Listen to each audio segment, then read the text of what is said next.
एक और चीज आपने याद रखनी है कि कोटक महिंद्रा बैंक अपने 52 हफ्तों के हाई से काफी दूर है। 1740 का मुझे याद है इसका 52 वीक हाई था। तो आपके पास अच्छा खासा गैप भरने की जगह है। ऐसा नहीं है कि पीक आउट करने लगा है शेयर। यहाँ पर अपॉर्चुनिटी है, पैसे जरूर बनेंगे, भरोसा है मार्केट को। चलिए एक और स्टॉक की बात करते हैं जहां पर डीलिस्टिंग की आज चर्चा होने वाली है। अदानी पावर। आशीष, ये सीएनबीसी आवाज ने सबसे पहले खबर दी थी, बोर्ड बैठक में इस पर विचार होगा।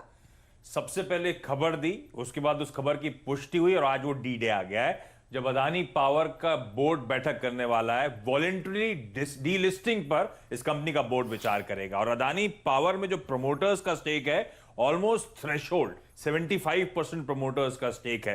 तो 25% पब्लिक शेयर होल्डिंग एक्वायर करने की तैयारी हो रही है और उसमें 25% ध्यान रखें 12.5% एफआईआईज का और इसके ऊपर डोमेस्टिक इंस्टीट्यूशन 7.5% की होल्डिंग रखते हैं। अदानी प्रॉपर्टीज दरअसल इस कंपनी की प्रमोटर है। अदानी प्रॉपर्टीज का खासतौर पे कहना है कि प्रमोटर्स का ज्यादा कंट्रोल रहेगा और साथ साथ एनहांस्ड ऑपरेशनल फ्लेक्सिबिलिटी मिलेगी, इसीलिए ये डीलिस्टिंग की तैयारी। तो अदानी पावर तो रडार पर रहेगा ही रहेगा।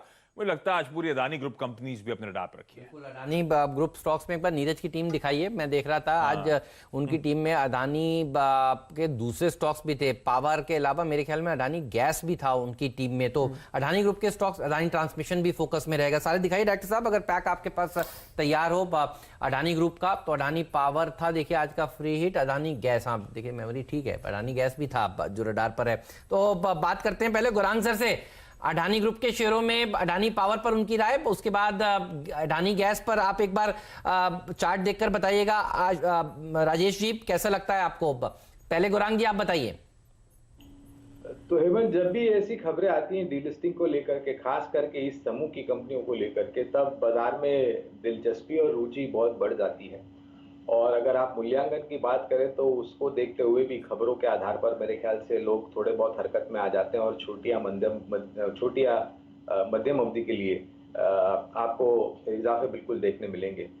बुनियादी तौर पर इस ग्रुप की कंपनियों पर हमारी कोई खरीदारी या बेचने की कवायद नहीं है, इसलिए ज्यादा टिप्पणी नहीं करूंगा। लेकिन खबरों के चलते कोई भी ग्रुप की कंपनी, खास करके इस ग्रुप की कंपनी, हरकत में रह सकती है।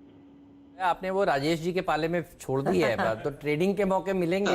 ये बात तो पक्की है। राजेश जी, ये आपकी तरफ गेंद आई है, सिक्सर लगाएंगे, 4 रन लगाएंगे। बताइए, अडानी पावर भी बताइए, अडानी गैस भी बताइए, कोई और अडानी ग्रुप का स्टॉक अच्छा लगता हो तो वो भी बताइएगा।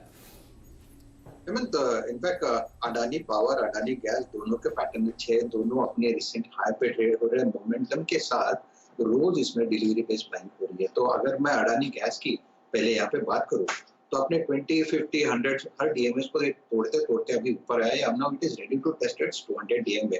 लगभग मेरे हिसाब से इसका टारगेट 150 का होना चाहिए। 124 का क्लोज है।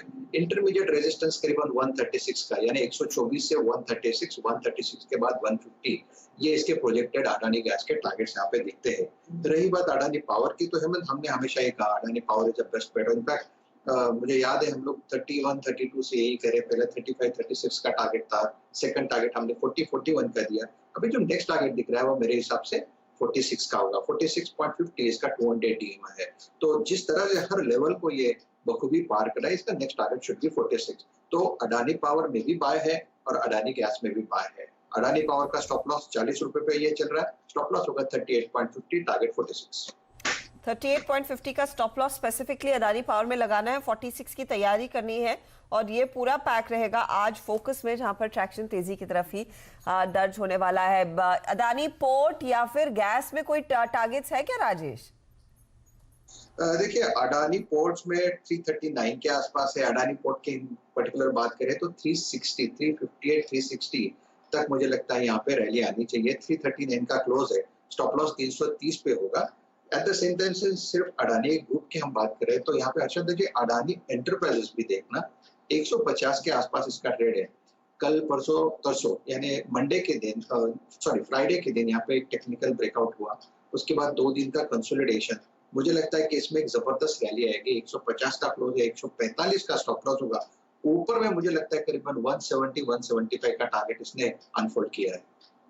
तो ये अडानी ग्रुप के स्टॉक्स आज फोकस में रहेंगे खुलने के साथ साथ, क्योंकि द डी डे जैसा आशीष कह रहे थे अडानी पावर के लिए, तो सबसे पहले तो पावर पे ही रखिएगा नजर। और देखिए यहाँ पर भी इंतजार रहेगा कि क्या भाव आता है, और अगर ये डीलिस्टिंग देखिए सक्सेसफुल होने के संकेत बाजार को मिलते हैं और भाव अगर खुदा ना खास्ता ऊपर का आया तो बड़ी रैली इसमें देखने को मिलेगी। तो भाव इंपॉर्टेंट है कि क्या निकल कर आता है, लेकिन ये स्टॉक देखिए मूव करेगा, ये बात तो पक्का है। और अडानी गैस के टारगेट्स भी 150 के आपने दिए हैं, तो इन स्टॉक्स के ऊपर ट्रांसमिशन के टारगेट्स भी आपने दिए हैं। इन सब के ऊपर खुलने के बाद फिर से हम एक फ्रेश व्यू लेंगे, उसके बाद तब आशीष जी से भी उनकी राय जानेंगे। लेकिन आशीष हमारे साथ जुड़े हुए हैं। आशीष, ये बताइए, पिछले कुछ दिनों में फार्मा शेयरों ने खूब गजब का पैसा बना कर दिया है, फार्मा सेक्टर से जुड़ी हुई खबरें दीजिए। बहुत सारी खबरें, कुछ खबरें हैं, रिजल्ट्स आए कंपनीज के, तो एक साथ आपके लिए मैप कर देता हूं वो सब।